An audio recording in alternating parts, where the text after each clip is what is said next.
Assalamualaikum warahmatullahi wabarakatuh dan salam sejahtera. Yang terhormat Bapak dan Ibu dosen penilai uji kinerja, perkenalkan saya Evi Kayanti Islamiyah, mahasiswa PPG Guru Tertentu tahap 1 tahun 2025 dari RPTK Universitas Flores dengan NIM 2025820316. Saya akan melakukan uji kinerja di SMP 17 Agustus 1945 Samarinda, tepatnya di kelas 9 dengan mata pelajaran Bahasa Indonesia, materi Asiknya Cerita Berantai. Terima kasih dan selamat menyaksikan.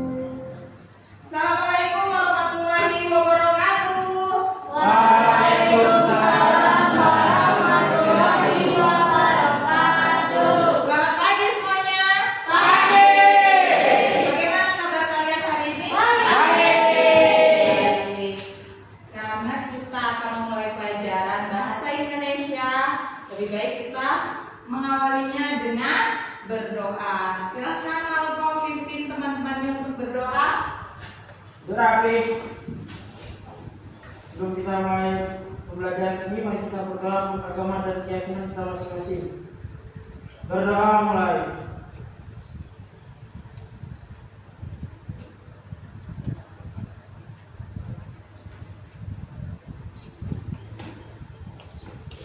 Berdoa selesai. Oke. Hari ini siapa yang tidak hadir? Hadir semua. Hadir semua. Mantap. Semuanya hadir ya. Andri ada? Ada. Agatha? Agatha ada. Agis? Hadir. Christian? Hadir. Cinta? Fatur? Hikmah? Malcolm? Ali? Nadir? Niken? Nova? Yunita Bella? Edwin? Oke. Sebelum kita masuk ke materi, agar lebih semangat, kita menyanyikan lagu nasional dulu.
Oke, terima kasih.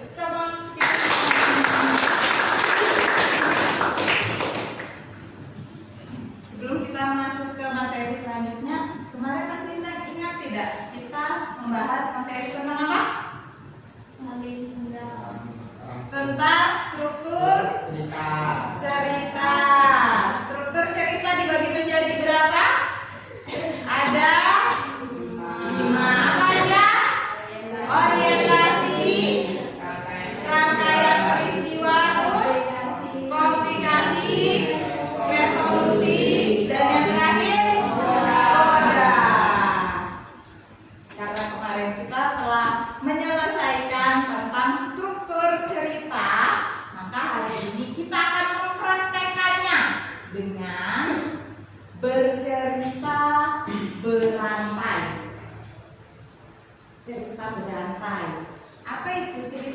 berantai ada yang tahu? Ada yang tahu cerita berantai nggak? Cerita yang saling berhubungan. Oh iya, cerita yang saling berhubungan. Pernah di dalam kelas ini pasti pernah dengar cerita tentang maling kundang kan? Nah, coba Niken. Cerita maling kundang itu cerita yang bagaimana sih awalnya? Bu, ya, ada seorang pemuda yang bernama Maling Kundang ingin pergi merantau ke kota agar ekonomi keluarganya menjadi lebih baik. Oke, itu awal cerita dari maling kundang. Terus permasalahan di cerita maling kundang itu apa? Atau yang biasa kita sebut dengan komplikasinya apa? Ada yang bisa menyebutkan? Sukses Maling Kundang kembali ke kampung halaman bersama istrinya. Dia bertemu dengan ibunya, tetapi dia tidak mengakui ibunya karena pakaian ibunya yang lusuh. Dia malu mengakui ibunya di depan istrinya yang cantik dan kaya. Setelah itu dia menghina ibunya dengan kata-kata yang kasar. Oke, itu adalah permasalahan atau bagian komplikasi dari cerita maling kundang. Dan pada akhirnya cerita maling kundang itu diakhiri dengan apa? Ada yang bisa menyebutkan? Ya, silakan Nadine. Karena kesedihan ibunya yang terlalu dalam sehingga ibunya menusuk Maling Kundang menjadi batu. Iya. Jadi secara tidak langsung kalian mencontohkan bagaimana cerita berantai itu terjadi. Maksudnya cerita berantai di sini adalah kita bercerita tentang satu cerita atau buku yang telah kalian baca atau film yang pernah kalian lihat itu secara bergantian, tapi tidak keluar dari alur cerita yang ada. Sampai di sini paham? Sebelum kita masuk ke materinya, apa aja yang harus kita perhatikan dalam bercerita berantai? Kita lakukan ice breaking dulu biar semangat. Kemarin Ibu pernah mengajarkan tepuk 7 kebiasaan anak Indonesia hebat. Baik, kita lakukan sekarang ya. Siap? Siap. Tepuk 7 kebiasaan anak Indonesia hebat.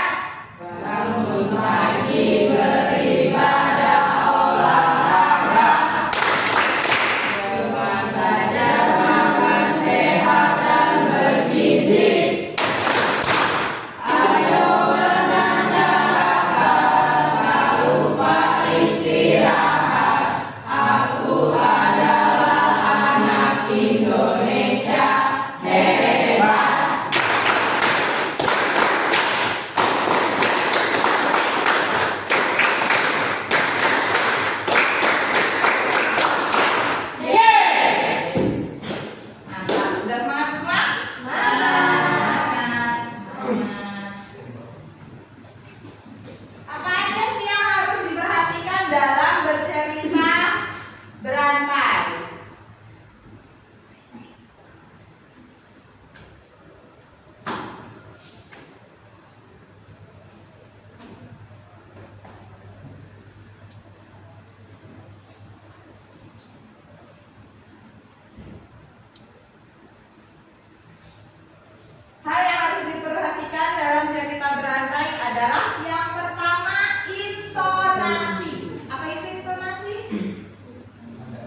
menggambarkan perasaan kalian.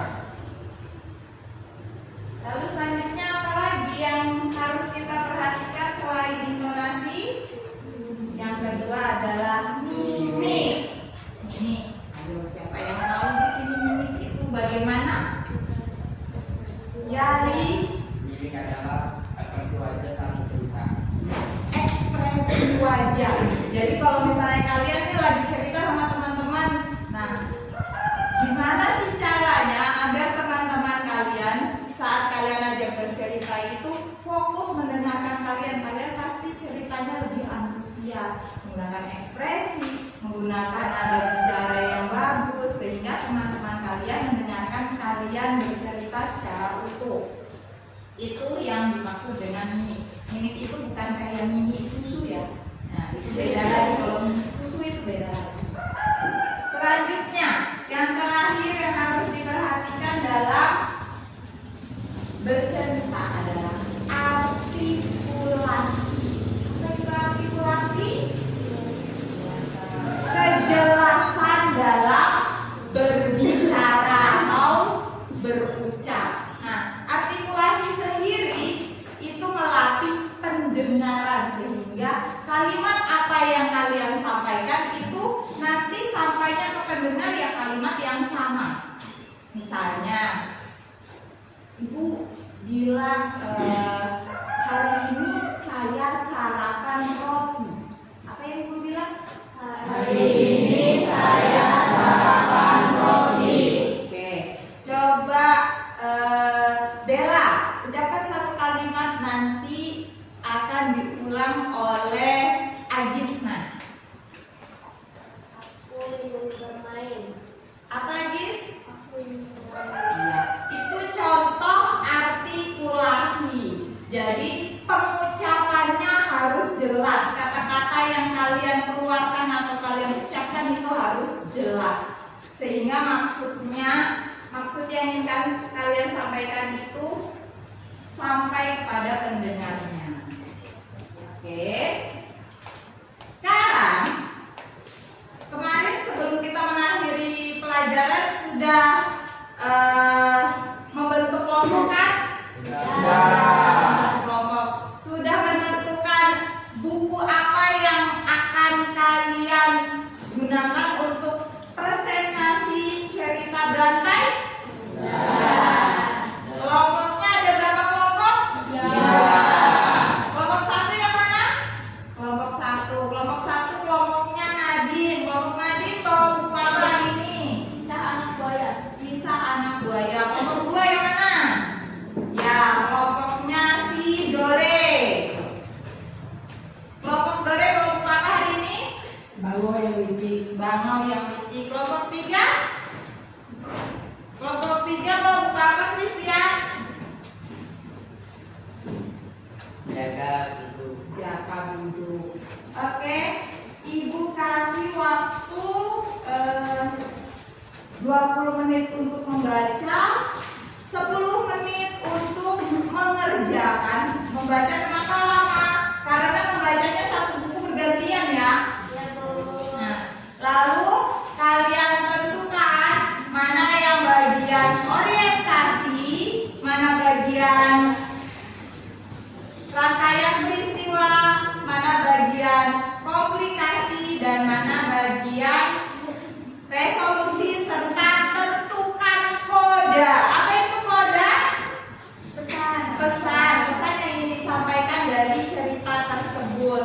Nah, pesannya itu siap apa? Kalian tentukan. Dan kalian tentukan juga nih siapa yang akan bercerita di awal, kedua, ketiga, keempat, dan kelima.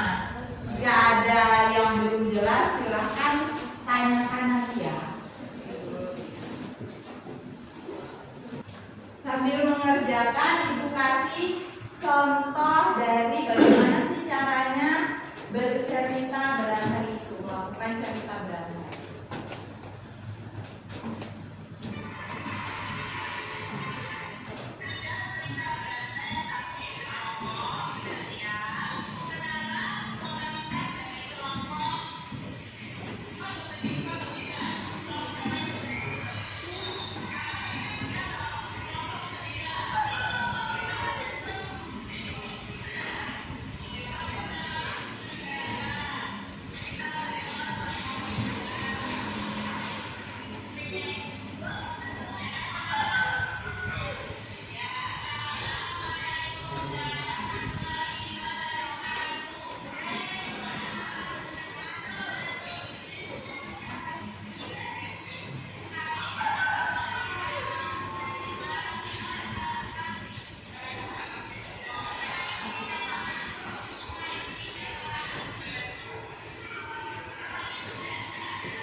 bagaimana kalian nanti udah punya gambaran tentang bagaimana kalian berpresentasi dengan cerita berantai. Jelas? Jelas. Oke, silakan kerjakan. Ada yang merasa kesulitan? Ya. Sudah ditentukan siapa yang mau bagian orientasinya siapa? Orientasinya nanti di bawah ini. Nanti yang membacakan kodenya siapa? Kelompok ini ada kesulitan? Ya. Sudah ditentukan siapa pilihannya? Ya. Siapa yang pertama? Terakhir?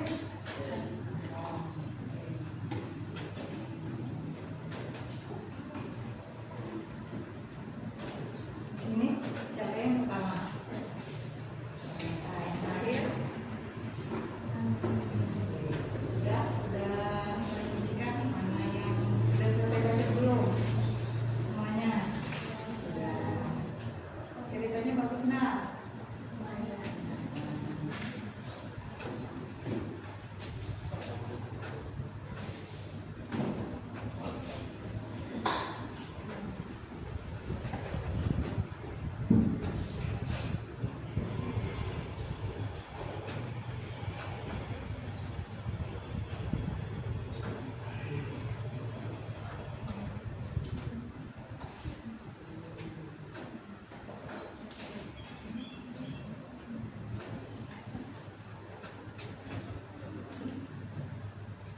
Biar enggak krik-krik, agak krik-krik kan ini kan, biar tidak krik-krik, ibu kasih game.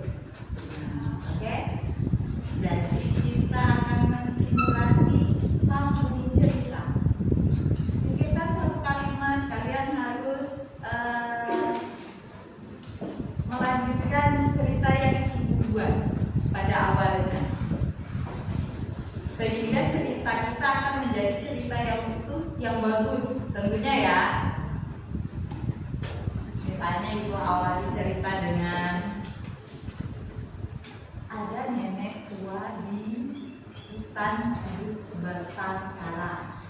Siapa yang mau melanjutkan? Ya, saya mau melanjutkan. Satu anak cukup satu kalimat. Ada seorang nenek tua hidup sebatang kara di hutan. Ayo, satu kalimat.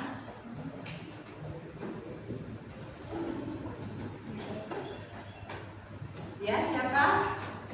Yali. Dia mencari makan dengan memancing ikan. Oh, dia mencari makan dengan memancing ikan. Neneknya tahu dia bisa mancing ikan.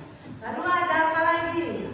Selain mancing ikan, mungkin aktivitas si nenek tadi kan dia satu orang aja kan dia di hutan. Ada lagi yang menambahkan ceritanya? Naik kelompok 2 yuk, mana bisa kelompok 2? Edwin mungkin?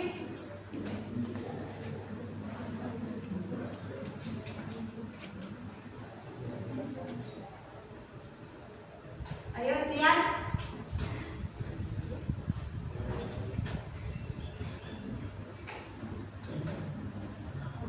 Jadi bilang Ali, ada seorang nenek tua hidup sebatang kara, tahu kan sebatang kara? Sendiri, dia hidup di hutan sendirian. Nah, bilang Ali, dia hidup dengan memancing ikan untuk memenuhi keperluan hidupnya, dia mancing ikan. Biasanya kalau di hutan itu apa aja yang bisa dilakukan selain mancing ikan?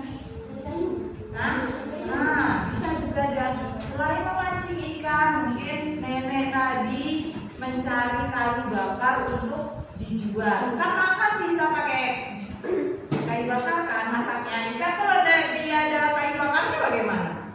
Nah, ada masak kan? Bisa dibikin sashimi.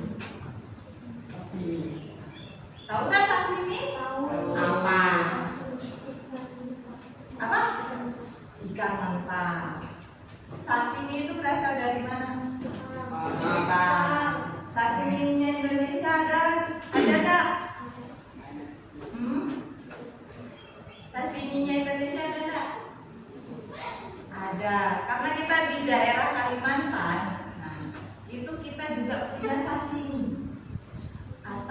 kan, tapi kalau di Jepang fresh ya, di fillet langsung dimakan. Jadi ikannya kalau di Kalimantan ini, khususnya di Samarinda, kita jauh dari laut. Nah, sehingga makanan laut itu kadang tidak fresh. Jadi kalau pas berkunjung ke Balikpapan dan kalian hobi memancing, siapa mau hobinya mancing? Nah, Dore hobinya mancing. Mancing apa Dore? Mancing keributan? Bajingan. Hah? Bajingan masalah ya. Oh, mancing. Iya, mancing keributan kan? Bajingan apa ya? Seperti itu. Selanjutnya apa kira-kira? Yang lebih apa ceritanya biar mengakhiri cerita kita tadi? Saya kok. Apa? Saya berkebun. Oh, berkebun. Ya bisa juga. Kan masa si nenek sudah sebatang kara, dia makan ikan aja tiap hari nggak mungkin kan? Jadi perlu berkebun, cari kayu bakar. Nah, nasinya mah ambilnya dari mana? Dari hasil kebun. Sayurnya dari hasil kebun. Karena dia hidup sebatang kara sendirian, nggak ada tetangga, jauh dari tetangga. Sini siapa yang suka sendirian? Hah? Bisa nggak kalian hidup sendirian? Enak nggak? Jadi fungsinya apa kira-kira kalau ibu kasih kayak gini tadi tuh? Hah? Yang pertama apa fungsinya? Yang pertama semangat. Terus apa lagi? Ada imajinasi. Meningkatkan daya imajinasi kita. Terus apa lagi? Kalian kan tidak ada persiapan kan tadi tanya langsung kan? Nah, jadi apa yang ketiga? Bisa berpikir secara spontan atau cepat. Jadi fungsinya itu adalah ketika kita menghadapi suatu masalah, nah, kita harus bisa berpikir secara cepat untuk menyelesaikan masalah ini. Sudah? Sudah selesai? Sudah selesai? Nah, jadi lebih hidup nggak cerita kalau ada hal-hal seperti itu dalam cerita kalian? Ya, lebih menarik kan? Sudah selesai semua? Sekarang mau maju langsung atau mending? Mending. Oke, dipencet cicuk ya. Saya maju. Oke, satu sekarang. Silakan nomor satu.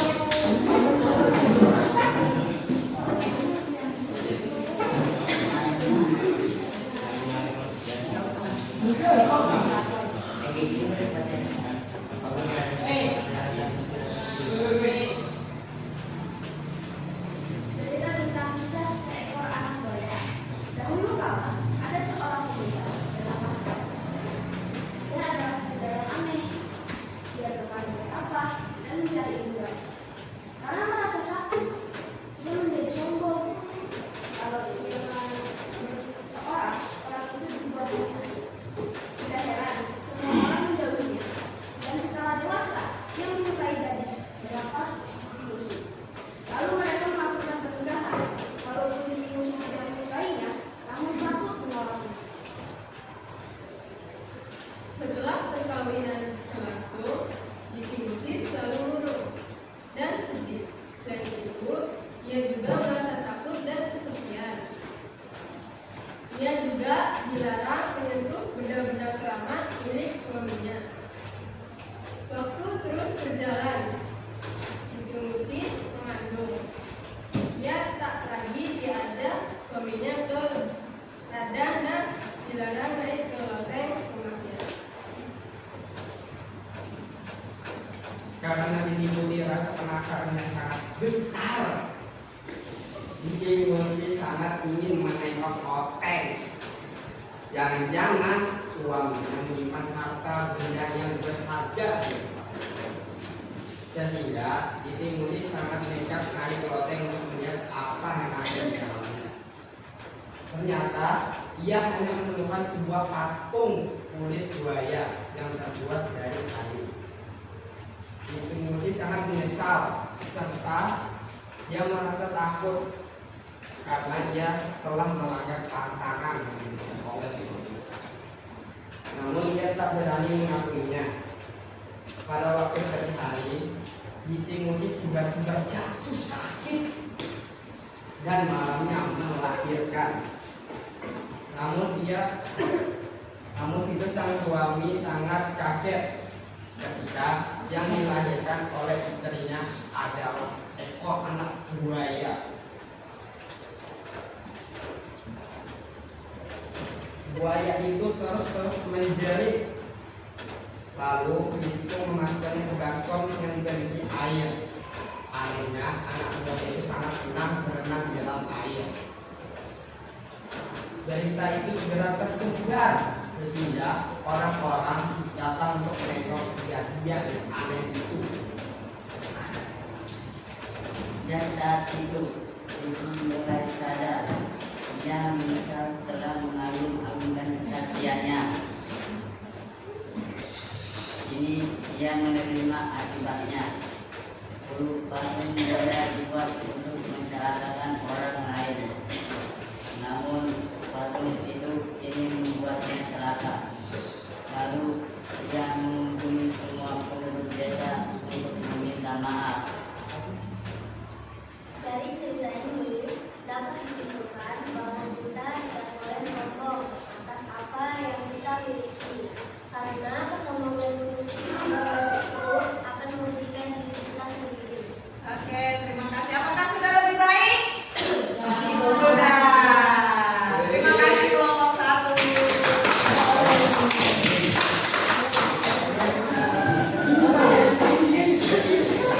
Nanti selesaikan masalah keluarga kalian nanti di luar ya. Jadi dari sekian banyak kegiatan yang kita lakukan hari ini, apa yang bisa kita simpulkan dari materi ini? Siapa yang bisa menyimpulkan? Ya, Gata. Dalam kegiatan kita berangkat, kita harus memperhatikan komunikasi, mimik, dan artikulasi, sehingga apa yang kita ucapkan dapat disampaikan pada pendengar secara jelas. Jadi kesimpulannya adalah dalam bercerita berantai atau melakukan cerita berantai, kita harus memperhatikan intonasi, mimik, dan artikulasi, sehingga apa yang kita ceritakan itu bisa tersampaikan dengan jelas oleh si pendengar. Baiklah, materi hari ini cukup sekian. Minggu depan materinya adalah tentang kita membuat cerpen dan menanggapi cerpen teman. Siap? Siap. Siapkan untuk materi berikutnya ya. Karena kita awali dengan doa, maka kita akhiri dengan doa. Silahkan Ali untuk mengakhiri doa. Marilah kita It's time to have break. dimulai.